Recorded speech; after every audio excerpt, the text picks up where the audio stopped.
93.5. Orka Boudianza. Orka, bonjour. Bonjour, cher confrère. Alors, comment vas-tu? Très bien, merci de me recevoir dans vos locaux. Alors, fraîchement suspendu, déjà la première question qu'on a envie de te poser, c'est ça devient une habitude quand même pour l'Aube et la Loupe.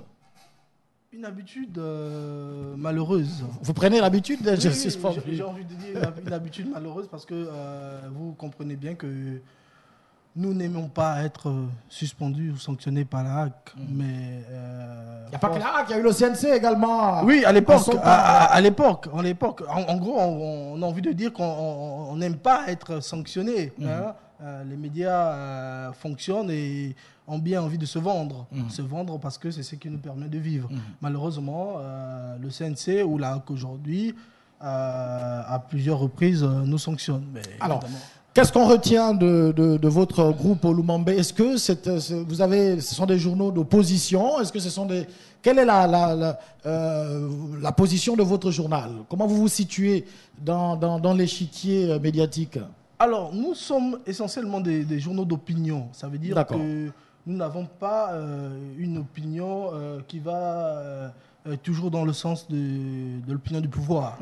Et donc, par conséquent... voilà.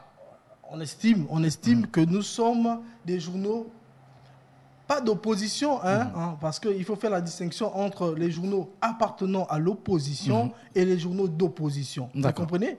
Nous ne sommes pas des journaux appartenant à l'opposition, il faut lever cet équivoque. Nous sommes des journaux d'opposition opposés à la mauvaise gouvernance, des journaux opposés à ceux qui ne fonctionnent pas correctement dans la société.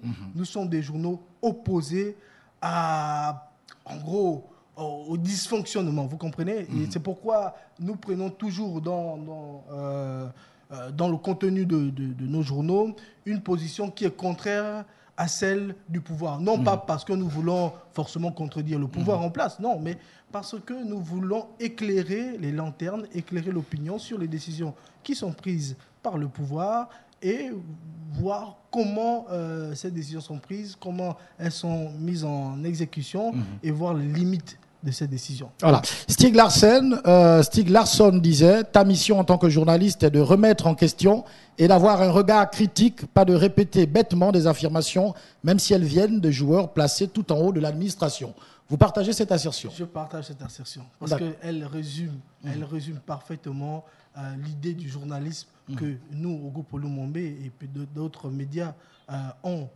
Donc nous partageons cette assertion et nous estimons qu'il est nécessaire que le journaliste puisse toujours avoir un regard critique sur ce qui se passe dans sa société. Est-ce que vous pensez qu'il y a une forme d'abus de la part des autorités en ce qui vous concerne? Est-ce que vous pensez que c'est de l'abus? Est-ce qu'on en fait trop?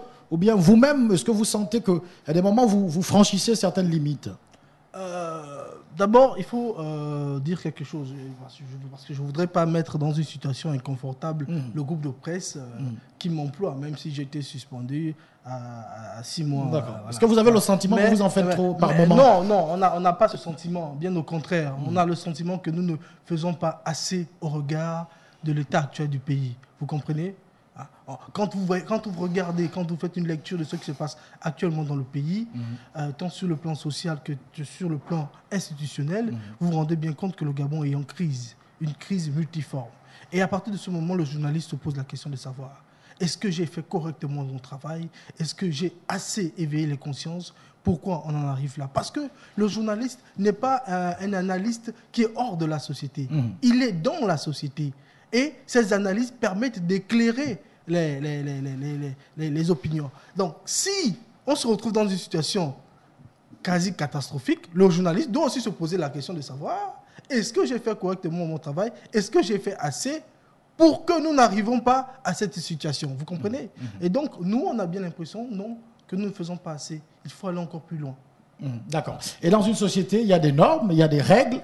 Et justement, c'est pourquoi on va vous permettre de réécouter la décision de la HAC. Et après, on revient pour en parler. 5 novembre 2018.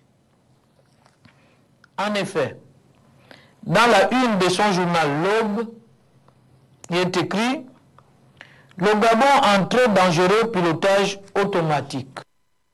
Il poursuit, je cite, « Attention, zone de très forte turbulence. L'information autour de l'état de santé d'Ali Bongo étant farouchement cadenassée, il n'est donc pas possible d'estimer la durée de son absence.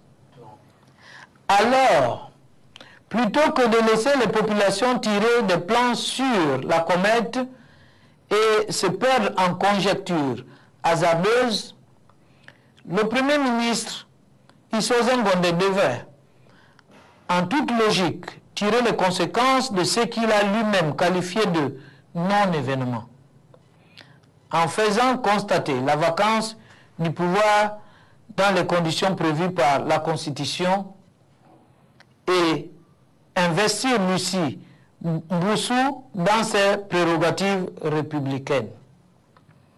Le Gabon, en cette période de crise, a plus que jamais besoin d'être dirigé dans les normes et non dans l'informel, comme c'est le cas depuis le 24 octobre 2018.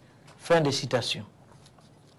La haute autorité de la communication fait remarquer aux professionnels de la presse, notamment aux journalistes, que le droit est une science, que les méthodes et techniques d'interprétation des textes juridiques font l'objet d'un enseignement spécifique dispensé par des initiés du droit dans des amphithéâtres, des écoles et facultés de droit.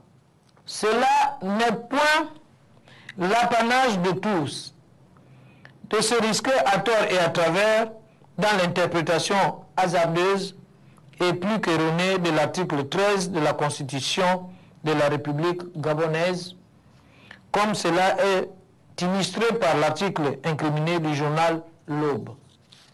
Au-delà, lors de son audition, le rédacteur du journal L'Aube, en lutte à des questions rationnelles de la part des conseillers membres de la haute autorité de la communication, au lieu d'y répondre, a brillé par des faux fuyants et une attitude à la fois obséquieuse et condescendante. Tirant les conclusions de cet état de fait, la haute autorité de la communication, conformément aux dispositions des articles cumulés 40 et 41 de l'ordonnance susmentionnée et des articles 179 et 181 du Code de la communication, décide, premièrement, de l'interdiction de 6 mois de l'exercice de l'activité de journaliste et de la fonction de rédacteur en chef du journal L'Aube pour M. Orka Boudzianga Mouélé en application de l'article 183 du Code de la communication. Deuxièmement, l'interdiction de paraître de 3 mois du journal L'Aube en application de l'article 186 du Code de la communication. Fait à Libreville le jeudi 8 novembre 2018 pour la haute autorité de la communication, le président Raphaël Toutoumoukogue. Je vous remercie. Voilà, donc on est dans le contexte, on a replongé dans ce contexte. Vous étiez à la HAC, convoqué, et là nous recevons, je rappelle là-bas aux auditeurs que nous recevons le journaliste et non pas...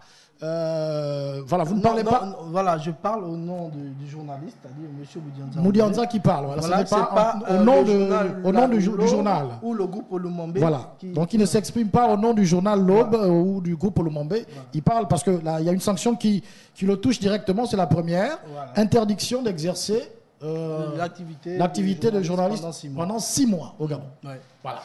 Est-ce que vous avez un commentaire à faire? Là, on voit bien qu'elle a cité, la HAC cite bien des articles. J'ai envie de dire, la loi est quand même présente. Il y a une loi, vous êtes dans un pays qui est régi par des lois. Là, le métier que vous faites est bien encadré. On ne peut pas sortir de ce cadre-là et ne pas se donner des sanctions. D'accord. Alors, analysons tranquillement, posément, les dispositions citées par la HAC, pour sanctionner le journaliste que je suis. La HAC cite l'article 183 du Code de la communication et dit, à partir de cet article 83, que le journaliste, M. Orka Boudianza Mouilé, est sanctionné pour 6 mois. D'accord. Elle cite en outre l'article 179, l'article 180 et l'article 183. Il y a aussi une ordonnance qui est citée. Allons-y sur ce sont les articles du Code de la communication. D'accord. Voilà. Donc, quand on va éplucher tranquillement ces dispositions, vous vous rendez compte que l'article 179 dit « Tout manquement aux dispositions de la présente loi, tout délit de toute contravention aux lois et règlements en vigueur commis par voie de presse expose son auteur, selon le cas, à des sanctions administratives et pécuniaires. Jusqu'ici, vous ne voyez pas une disposition qui dit que le journaliste peut être sanctionné à 6 mois d'interdiction d'exercer. Vous allez plus loin. Sur l'article 180, l'article 180 dit l'éditeur, l'imprimeur, le producteur, le distributeur, l'hébergeur et le diffuseur sont solidairement responsables des délits commis en matière de communication. Vous comprenez? Donc là aussi, pour cet article, il n'y a aucune ligne qui parle d'une sanction de 6 mois à l'encontre d'un journaliste. Donc, quand on fait déjà lecture de ces deux dispositions, vous vous rendrez compte que les deux dispositions parlent non pas du journaliste, mais du média. Mais du média. Mais du média. Vous allez encore plus loin sur l'article 183 qui est évoqué par la HAC, qui dit l'insertion selon le cas dans les colonnes ou les programmes d'un communiqué dont fixe la période et la condition de parution et de diffusion. La suspension du programme de la rubrique ou du média, vous voyez, on parle toujours du média. Le retrait provisoire de l'autorisation d'émettre ou de paraître, elle concerne toujours le média. Vous allez plus loin, l'interdiction provisoire de l'exercice de l'activité concerne encore une fois le média, non le journaliste. Et là, on est toujours dans l'herméneutique, l'interprétation des textes. Donc, justement, et c'est justement le reproche qu'on vous fait, c'est cette mauvaise interprétation peut-être des textes. Mais là, on est sur le code de la communication. On laisse d'abord ce pourquoi on a sanctionné le journal L'Aube, notamment l'interprétation de l'article 13 de la Constitution relative à la question de la vacance. Il s'agit de textes également. Oui, est-ce que vous faites la bonne interprétation également? Je pense, à moi maintenant, aux responsables de la HAC, de nous dire que nous ne faisons pas une bonne interprétation des textes, mais nous sommes en train de lire les textes. On le lit. Nous sommes en train de lire. Et je vous ai cité les 3 articles cités par la HAC pour sanctionner le journaliste que je suis. Et je vous fais comprendre que ces trois articles ne disent en aucun moment que par rapport à un délit de presse, le journaliste peut être interdit, vous comprenez, d'exercer la profession pendant 6 mois. Mieux, on va même plus loin. Dans l'article 180, cité par la HAC. Toujours du Code de la communication. Toujours du Code de la communication. On dit l'éditeur, l'imprimeur, le producteur, le distributeur, l'hébergeur ou le diffuseur sont solidairement responsables des délits commis en matière de communication. Ça veut dire quoi? Ça veut dire que si la HAC va au bout de sa logique, elle devrait sanctionner le journal L'Aube, elle devait sanctionner l'imprimeur. L'imprimeur, c'est Multipresse. La responsabilité une solidum. Voilà. Ouais. Vous comprenez? Et elle devrait sanctionner Soga Presse, qui est le distributeur du journal en question. Monsieur, je vous pose la question. Est-ce que lorsque la HAC a pris cette décision, il y a eu des sanctions contre Multipresse, contre Sogapresse. Justement, cette question, vous aurez dû la poser à la HAC, mais par contre, vous avez fait preuve d'un comportement obséquieux et condescendant. Et c'est seulement le reproche qu'on vous fait. Non, n'allons pas dans tous les sens, parce que c'est justement en allant dans tous les sens qu'on donne l'impression que le journaliste s'est comporté de manière irrespectueuse à l'endroit des membres de la HAC. C'est une autorité quand même. Est-ce que vous avez eu la tenue nécessaire pour... Posez-moi la question. Vous me posez la question, je vais vous répondre sur la question de... Je reprends les termes. Un comportement obséquieux et condescendant. Monsieur, vous avez ici, je vous ai apporté la convocation... On va la lire. Lors de sa séance plénière ordinaire le mardi 6 novembre 2018, dans le cadre de l'analyse du contenu des médias, la Haute Autorité de la Communication a fait l'examen de l'article intitulé « Avec un président hospitalisé à Riyad et des rumeurs alarmistes, le Gabon en très dangereux pilotage automatique » en page 3 de votre parution numéro 249 du lundi 5 novembre 2018. De cette analyse, il ressort que la question relative à la vacance du pouvoir suite à l'état de santé du président de la République, chef de l'État, auquel l'auteur fait allusion, se fonde sur des informations erronées et des insinuations malveillantes. Aussi, le collège des membres a-t-il décidé de vous convoquer pour audition ce jeudi 8 novembre 2018 à 10 h au 5e étage du siège de la Haute Autorité de la Communication. Veuillez agréer, monsieur le directeur, l'assurance de ma considération distinguée. Voilà, signé. Très belle lecture. Maintenant, vous l'avez lu et vous dites bien, la HAC nous convoque à 10 h. D'accord, le 8 novembre à 10 h. Voilà, le 8 novembre à 10 h, nous étions dans les locaux de la HAC. On arrive dans les locaux de la HAC, une secrétaire nous installe en salle d'attente. De 10 h, monsieur, jusqu'à 11 h 40, nous étions dans les locaux de la HAC. L'audition est prévue à 10 h. Jusqu'à 11 h 40, nous ne sommes pas reçus par les membres de la HAC pour la fameuse audition. Je rappelle quand même que nous sommes des responsables de médias. Nous avons des contraintes. Nous sommes toujours à la recherche de l'information. Par rapport à cela, et en l'absence de quelqu'un de délégué, ne serait-ce pour nous dire, messieurs, écoutez, les membres de la HAC sont occupés, ça peut arriver. Ils ne peuvent pas vous recevoir aujourd'hui. On reprogramme le rendez-vous ou bien on le diffère. Nous sommes obligés d'intervenir. Mais nous sommes invités, il n'y a personne. Il n'y a personne, aucun membre de la HAC, jusqu'à 11 h 40 pour nous recevoir et pour nous auditionner. Monsieur. Quelqu'un peut attester Oui, puisque j'étais accompagné des confrères, le directeur de publication du journal Le Temps, le directeur de publication... Vous avez signalé à l'entrée, au moins, il y a des traces. Mais évidemment. Voilà. Non, allons-y plus loin, pour vous montrer que nous ne faisons pas dans la mauvaise foi. Donc, nous sommes là-bas jusqu'à 11 h 40. Personne ne nous reçoit. Respectueusement, nous disons au conseiller en communication du président de la HAC, M. Jean-Steve Doumdeni, écoutez, nous ne sommes pas reçus jusqu'à présent. Nous avons des obligations. On vous laisse le soin de soit différer, soit reprogrammer la dite audition. Il appelle de suite ses responsables. Sur ce, on prend congé de la HAC. Parce que je prends congé de la HAC. Vous comprenez? Et c'est autour de 14 h ce jour, monsieur, que mon téléphone sonne. Vous êtes où en ce moment? Je suis en train de prendre mes enfants à l'école pour les amener à la maison. C'est l'heure de sortie des cours. Voilà. Donc, je suis en train de faire ces tâches. On m'appelle. Monsieur, vous devez être à la HAC à 15 h. À 15 h.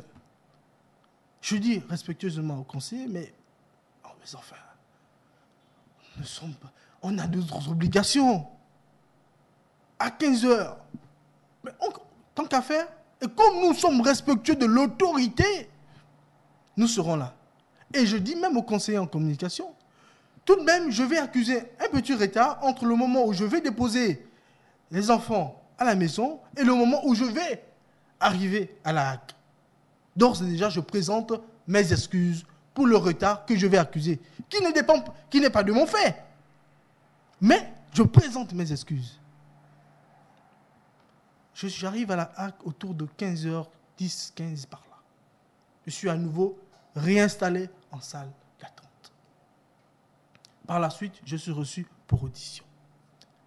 À l'ouverture de l'audition, j'attendais au moins, pas que les membres, non, j'attendais que l'autorité présente au moins, pas aux petits journalistes que je suis, des excuses, mais aux médias que je représente, la société que je représente, pour le désagrément causé du fait de leur absence à une audition que eux-mêmes ont convoquée à 10 heures. Rien de cela. Pas une excuse. Par la suite, on me demande de répondre aux questions imposées sur le contenu du numéro L'Aube. Je réponds. Et je rappelle que, si vous permettez, qu'on aborde directement le contenu de cet article. On peut aller. Voilà. Je rappelle aux membres de la HAC que cet article vise simplement à interpeller les pouvoirs publics sur le danger que guette le pays au regard des informations sur l'état de santé du président de l'exécutif. Vous avez cité l'article 13. Et exactement. Et dans notre article, nous rappelons l'article 13. Voilà. Il y a un problème d'herméneutique. C'est ça qu'on vous reproche précisément. L'interprétation que vous en faites. Nous avons cité l'article 13 et nous disons bien dans notre papier que le Premier ministre devrait, vous voyez même, il y a devrait, ça veut dire c'est le conditionnel.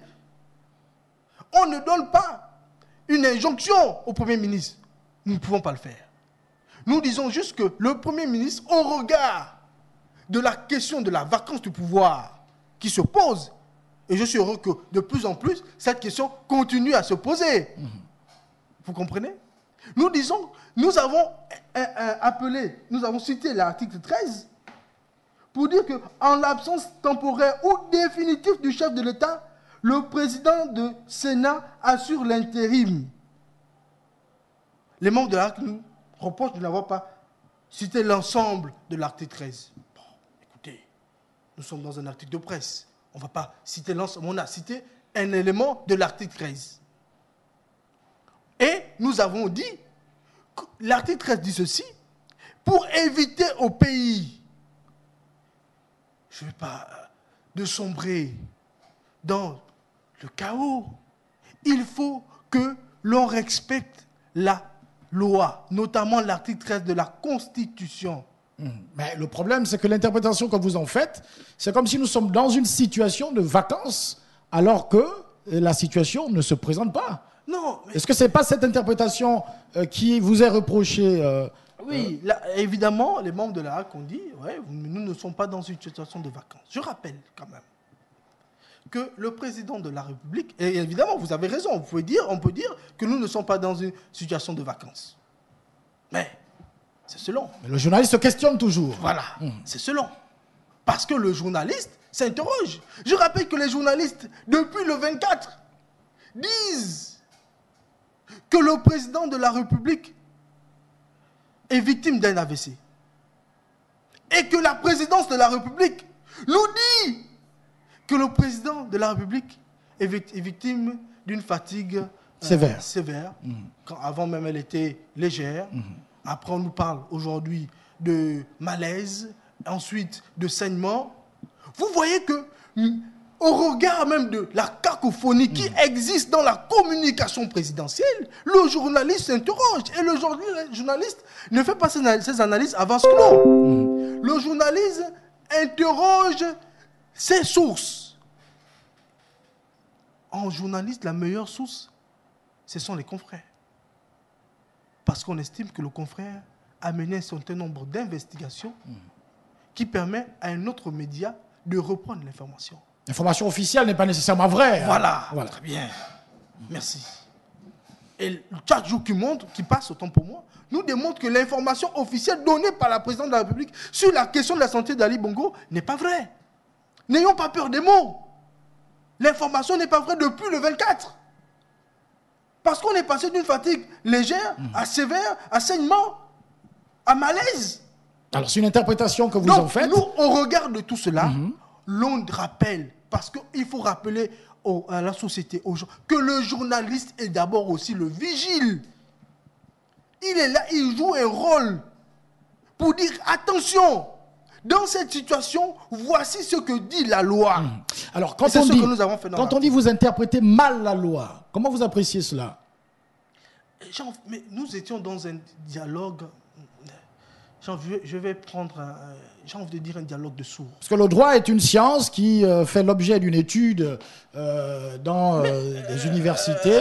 Mais écoutez, oui, d'accord, le droit est une science, oui. Et son interprétation? Est-ce que cela veut dire que parce que vous estimez que le droit est une science, comme plusieurs sciences, hein, il y a plusieurs sciences. Le journalisme est une science. Enfin, tout est presque science. Est-ce que parce que le droit est une science, comme tous les autres secteurs de la vie, cela interdit aux journalistes d'évoquer une disposition contenue dans la Cour constitutionnelle par rapport à une situation? Je rappelle, monsieur, et là je vais citer, là on a, depuis jeudi, ici on a, dans l'apparition de notre confrère d'Écho du Nord, une tribune libre d'un juriste qui évoque aussi l'article 13. Mais en fait, j'ai envie de dire, de quel article 13 on nous fait le reproche d'avoir mal interprété? Quel article 13? Puisque c'est le même article 13 qui est interprété, qui est ressorti par les analystes des juristes de qualité, et qui disent, oui, mais on regarde la situation, au cas où il y a vacance de pouvoir, voici ce que dit l'article 13. Oui, mais est-ce que déjà on a déjà constaté la vacance de pouvoir? Parce que c'est le Premier ministre qui devrait le faire normalement. Oui, nous n'avons pas dit, et c'est pourquoi nous avons dit devrait. Les mots ont tout leur sens. Devrait. Ça veut dire que... Bon, alors, on va pas s'éterniser là-dessus. Non, parce qu'il faut... Mais quand on regarde bien, il s'est quand même agi au cours de cette audition d'un problème de comportement hors cas. Il faut qu'on se le dise, parce qu'en but à des questions qui vous ont été posées, etc., vous avez brillé par des faux fuyants, c'est ce qu'on vous reproche, et vous n'avez pas répondu aux questions, et vous avez été condescendant, c'est quand même devant l'autorité. Vous voyez, j'ai répondu aux questions telles qu'ils étaient posées. Telles qu'elles étaient posées. Une question. Bien. Maintenant, la question de la d'obséquieuse, de comportement condescendant, comprenons-nous bien. Je réponds aux questions. Et au cours de l'audition, un conseiller membre va nous dire, écoutez, monsieur, vos textes comportent énormément de lacunes. 1. 2. Monsieur, vous ne faites pas correctement votre travail. 2. 3. Vous manquez de professionnalisme. J'ai trouvé, à mon sens, les propos de ce conseiller membre déplacés et totalement discourtois. Vous m'avez auditionné. Ce n'est pas la première fois que je suis auditionné au CNC ou aujourd'hui à la HAC. Je donne des arguments, des explications par rapport au contenu de l'article. Nos arguments peuvent ne pas vous convaincre, soit. Mais, à partir des arguments que nous avons donnés, vous pouvez dire, écoutez, vous ne nous convainquez pas, d'accord, vous n'arrivez pas à nous convaincre, nous prenons telle sanction. Mais vous ne tenez pas à l'égard des médias, à l'égard des gens qui sacrifient leur vie chaque jour pour donner l'information aux Gabonais, un discours, des propos aussi discourtois. J'ai dit, et j'assume pleinement ce que j'ai dit, à ce conseiller membre, que nous n'avons pas la lecture, nous ne lisons pas la langue française de la même manière. C'est ce qui me vaut. Ce qui me vaut toutes ces sanctions. Et lorsque je dis ça, le président de la HAC...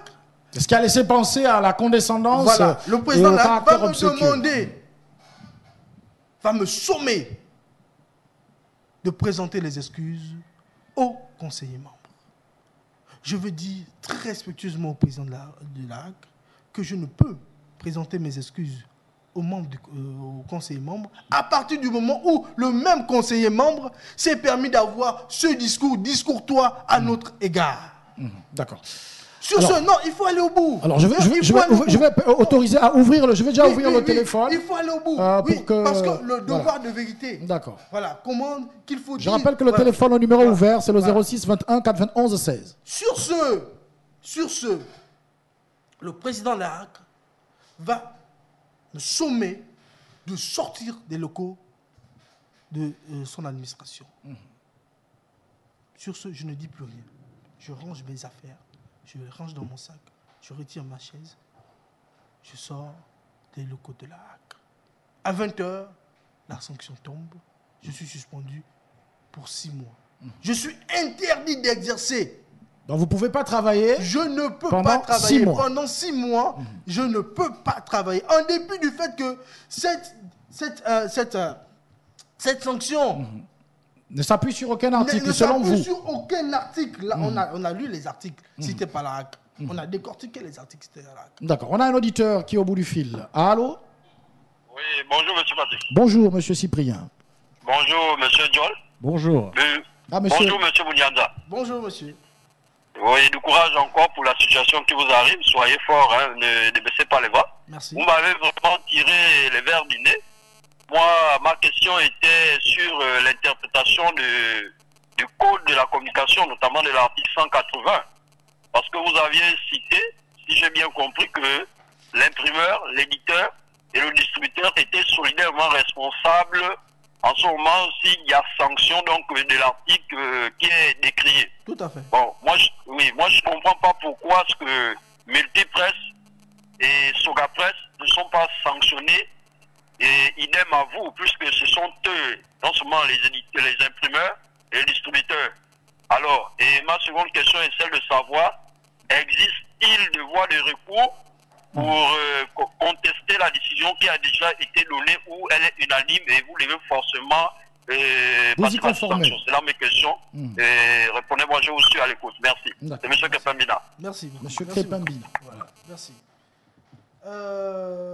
Pour répondre à la... Bon, c'est pas tant une question, c'est sa première intervention vise à interpréter comme nous l'article 180. Et nous disons... Pose des questions, pourquoi tout le monde n'est pas sanctionné dans cette affaire? Et l'auditeur le dit bien.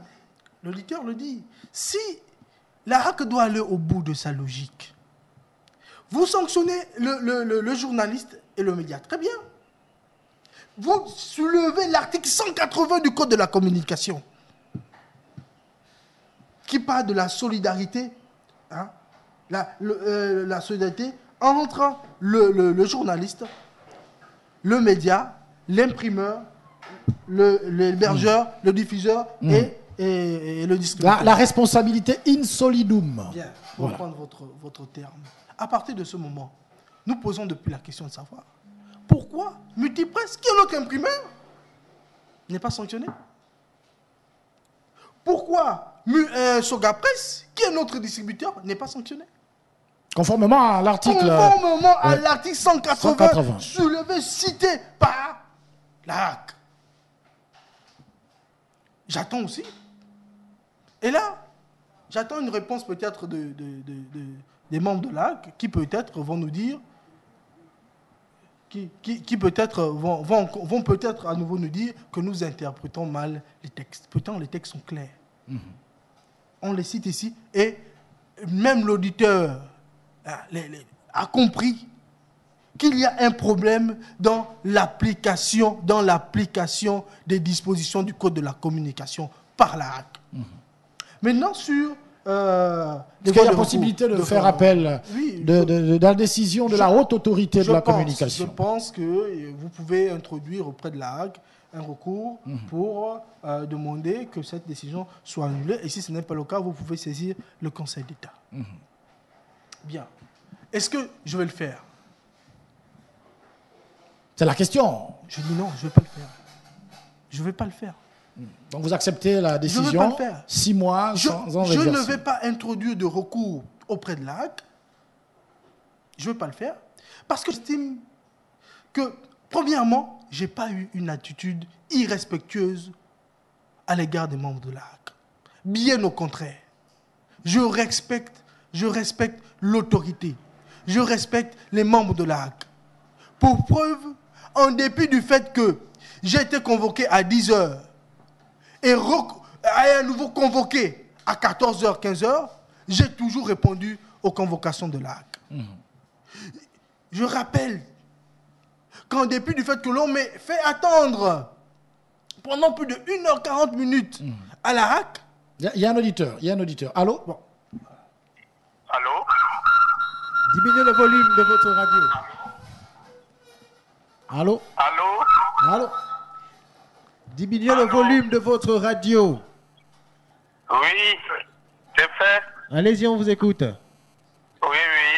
La question que je pose, c'est celle de savoir la HAC, la haute autorité de la communication, est responsable devant quelle institution nationale? Est-ce que devant un acte d'abus d'autorité et déni de démocratie, quelle peut être la réaction du Conseil national de la démocratie? Contrôle-t-il ce Conseil des institutions dites démocratiques qui abusent un peu de leur autorité? Ma première question, je la répète, la haute autorité de la communication est responsable devant quelle institution, devant quelle autre autorité nationale, pour qu'en cas de dérive autoritaire, on puisse la reprendre, on puisse même la traduire, l'interpeller. Voilà la quintessence de ma question. Merci. D'accord.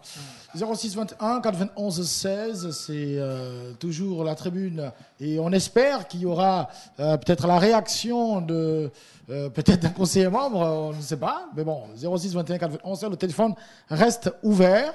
Orka Boudianza, il y a des messages, je crois. Oui, bonjour à vous. Juste vous dire que la HAC vient de tuer la presse au Gabon car ils ne lisent pas bien leurs textes. Courage à mon frère, c'est Paolo. D'accord. Merci, Paolo. Donc, interprétation, mauvais comportement de la part de ce que vous réfutez. Je refute totalement. Totalement. Alors, totalement. là, c'est votre parole contre celle d'une autorité. On se retrouve dans une situation assez compliquée, Orca. Oui, non, mais elle n'est même pas compliquée. Parce que, au nom du fait que c'est la haute autorité de la communication, elle a pris, cette autorité a eu à prendre des sanctions contre un journaliste, contre un média. Qu'est-ce que nous pouvons faire contre ça? Pour preuve, depuis ce lundi, le journal L'Aube ne sort pas. Et ça va durer pendant 3 mois. Non, pas de recours. Et nous pouvons même faire un recours auprès même de la HAC. Mais c'est libre à la HAC d'accepter ou de refuter votre recours. Est-ce que vous voyez dans quelle situation nous nous retrouvons? D'autres médias, je ne veux pas citer les médias ici, mais d'autres médias ont été sanctionnés et ont fait un recours pour dire mais la sanction, cette sanction est totalement illégale. La HAC a refuté tout simplement le recours introduit par ces médias. Justement, question, ça rejoint la question dans cette situation, la HAC est toute puissante. Ça rejoint la question de l'auditeur. Devant quelle entité doit-on apprécier, n'est-ce pas, de l'illégalité n'est-ce pas, de la décision que l'autorité... À partir du moment où la HAC est une autorité... voilà, elle est elle-même une autorité. Donc, non, mais vous pouvez saisir, logiquement... Le Conseil d'État. Le Conseil d'État pour contester la décision. Mais vous avez dit que vous ne ferez pas. Mais je pense qu'avant, vous devez... parce que c'est ça, faire un recours d'abord pour signifier à la HAC que vous venez de prendre une décision illégale. Et après cela, si la HAC ne revient pas sur sa décision, vous saisissez le Conseil d'État pour... voilà. Mais de toute façon, nous allons nous rapprocher j'ai pas envie de rentrer, des responsables, de rentrer dans... Des conseillers de la haute autorité. Il y a des auditeurs qui nous appellent. Voilà, l'auditeur s'en est allé. Situation assez compliquée. Nous vous invitons parce que, en tant que média également, il va falloir... c'est pas une solidarité juste une solidarité pour faire de la solidarité, mais simplement c'est un questionnement que nous également nous soulevons en tant que médias et nous disons qu'est-ce qu'il faut faire finalement et qu'est-ce qu'il ne faut pas faire pour ne pas être suspendu. Un auditeur au bout du fil. Allô? Oui. Oui, bonjour, M. Patrick, bonjour, M. Jones. Bonjour. Et bonjour, M. Boudanga. Vraiment, Merci, beaucoup bonjour. de courage. Merci. Je dis beaucoup de courage parce que c'est une situation assez compliquée. 6 mois, c'est pratiquement une demi-année. Donc, pour nous, les lecteurs de ce journal-là, on est complètement en deuil. Mais j'aimerais juste dire à M. Boudanga que même si vous faites des recours, ça n'aboutirait pas parce que on dit haute autorité, et on est dans un conflit d'appui d'autorité déjà dynastique. Et même si vous faites un concours, même si vous faites un recours au Conseil d'État, le Conseil d'État, c'est toujours la haute autorité qui est toujours dirigée par les mêmes personnes, ça n'aboutirait pas. Donc, laisse-moi votre mal en patience. Ils sont en train de tuer la démocratie, mais un jour, cette démocratie triomphera. Merci, je les aime. D'accord. Bon, on n'est pas là pour juger de la haute autorité de la communication. Les auditeurs réagissent librement à cette émission. C'est une libre antenne. Un auditeur nous envoie un message. Oui, bonjour, la HAC est revenue sur sa sanction envers France 2 et surtout tout retiré envers Satcon. C'est un message de M. Daniel. Alors, il y a quand même aussi une question que nous nous posons. Est-ce que la HAC, et là, c'est peut-être une discussion qu'on peut avoir, est-ce que la HAC n'est là que pour suspendre ou sanctionner? Est-ce qu'il n'y a pas également une fonction de peut-être, je ne sais pas, pédagogique? Si, tout à fait. Comme Mais vous avez été longtemps le aussi, vous qui avez cette expérience de suspension, je vous taquine un peu. La HAC, mais c'est dommage parce que justement, du fait du trop nombre de multiples sanctions, on a l'impression dans l'opinion que la HAC n'est là que pour sanctionner. Or que ce n'est pas le cas. La HAC a aussi la mission d'éduquer, d'organiser des séminaires, des séances de formation à l'endroit des journalistes, à l'endroit des professionnels de la communication. Ouais, pour renforcer également. Pour renforcer les... Voilà. Mais bon. Les acquis des journalistes. Un auditeur est en ligne. Allô? Oui, allô? Oui. Allô? Oui, Monsieur Patrick, excusez-moi. Je pense bien que la décision de la HAC, lorsque son président ou un de ses conseillers est venu la lire, parce que moi je n'ai pas suivi, j'ai juste écouté ce que vous venez de passer là. Quand il vient parler de condescendance au peuple gabonais, je crois que les journaux, ils le lisent sur le peuple. Et tout le peuple ne bénéficie pas d'une même éducation, d'une même instruction. Alors, à moi, Gabonais lambda, qui n'ai pas fait des études poussées, vous allez venir me parler de condescendance, je sais que ça veut dire quoi. Pourquoi les conseillers ne disent pas en des termes au plus simples qu'est-ce que ça veut dire? Parce que vous nous avez déjà expliqué, nous avons écouté, nous avons essayé de vous écouter parce que vous avez essayé d'être plus bref dans ces propos. Et moi, la question que je pose à M. Boudianza, de façon honnête, vu, parce que moi je préfère donner mon opinion personnelle, vu la décision arbitraire de la HAC vis-à-vis de vous et de votre média, est-ce que vous pensez réellement que la presse est véritablement libre au Gabon et que nos autorités veulent une presse libre qui informe les gens avec les sources fiables ou une presse orientée, comme c'est le cas, je le cite, je pèse mes mots, du quotidien L'Union? Répondez-moi, je vous suis à l'écoute. Merci, M. Krepemila. Question sur la liberté de la presse. Bon, c'est une question qui revient. La presse est-elle libre ou pas? Non, on ne peut pas parler de liberté de la presse au Gabon. Mais la liberté, c'est aussi le respect des lois. Non, attendez, écoutez. Il y a un débat actuellement sur la question de la santé du président de la République. Vous trouvez normal dans un pays sérieux que nous soyons informés sur une question aussi importante par les médias internationaux? Et que lorsque les médias locaux essayent de récupérer le sujet, d'éclaircir les lanternes, tout de suite la sanction tombe.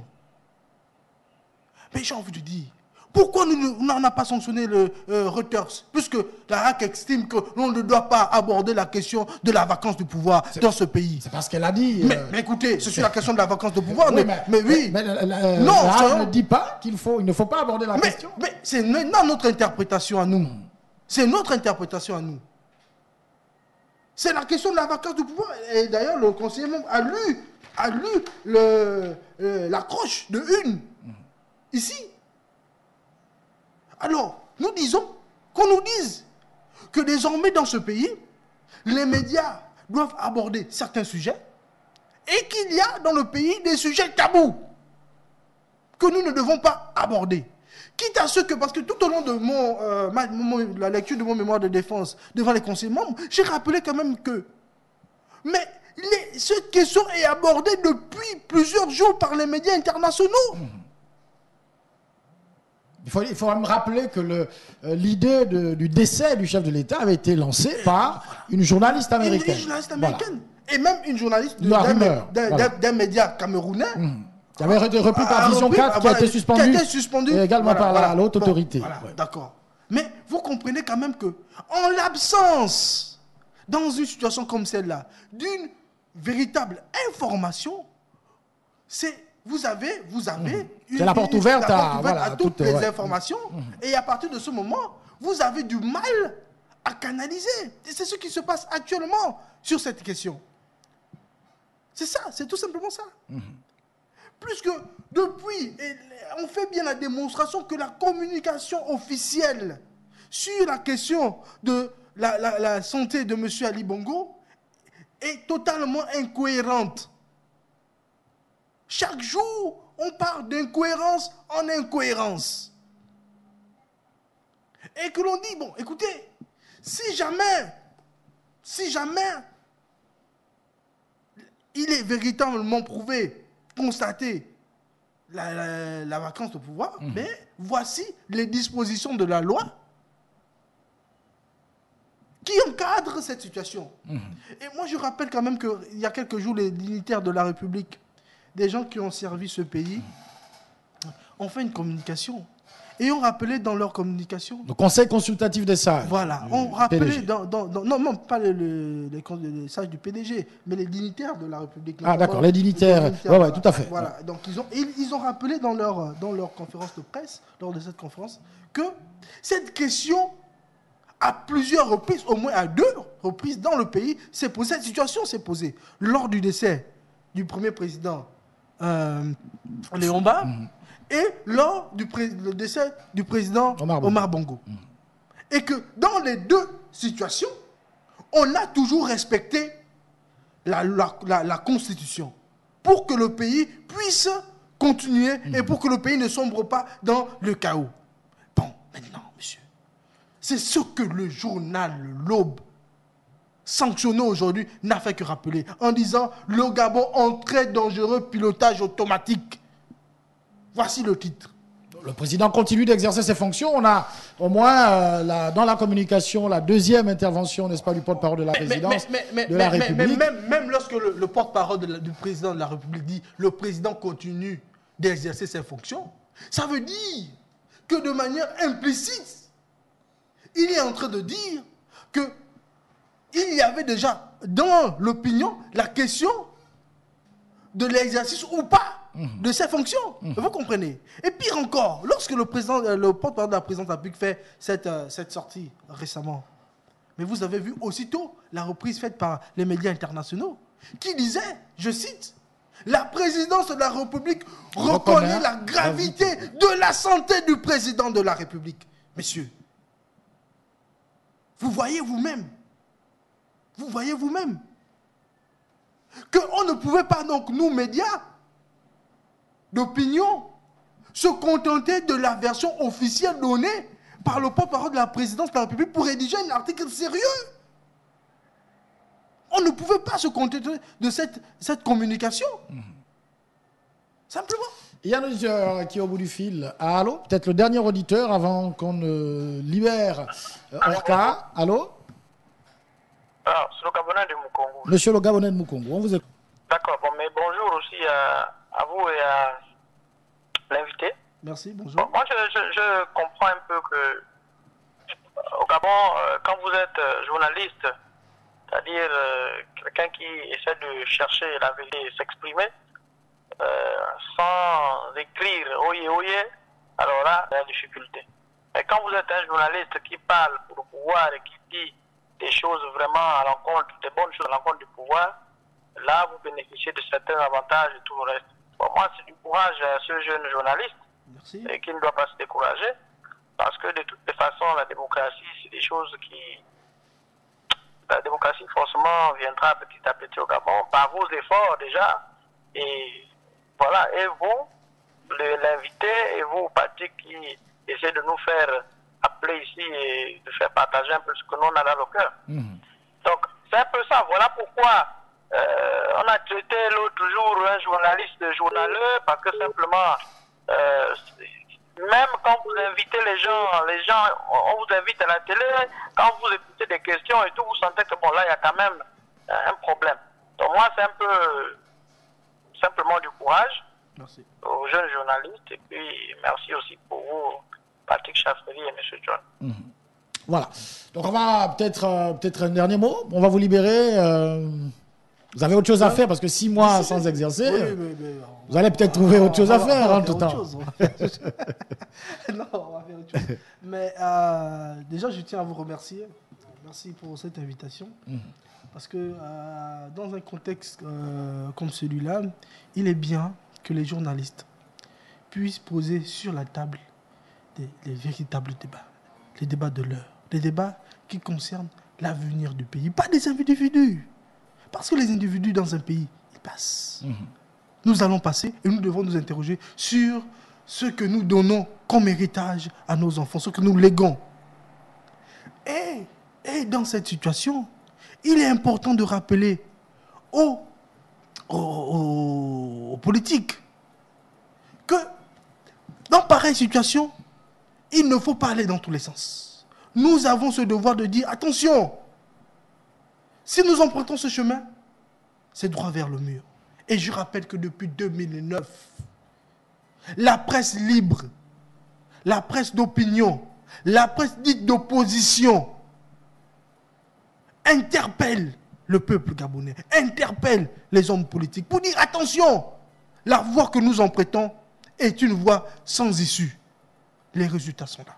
Nous sommes aujourd'hui en 2018, les résultats sont là. Nous sommes dans une situation de blocage, de chaos systématique. Et on est en train de se débattre pour, en gros, en sortir. Mais si on avait pris la peine d'écouter les SOS lancés par la presse, on aurait quand même pu éviter un certain nombre de situations. Donc, c'est cela. Je réponds aussi à la question de oui, mais comment vous allez faire je dis, si le prix à payer pour informer les Gabonais, c'est les sanctions de la HAC, ok, j'accepte. Dans 6 mois, je reviendrai. Avec la même fougue, avec le même ton, avec, entre griffes, la même virulence. Parce qu'il s'agit des questions du pays. Il ne s'agit pas des individus. Il ne s'agit pas des questions de respect, de condescendance et de tous les termes que l'on voudrait prendre pour juste jeter l'opprobre. L'obséquiosité. L'obséquiosité, voilà. Sur un journaliste. Il s'agit des questions de l'heure.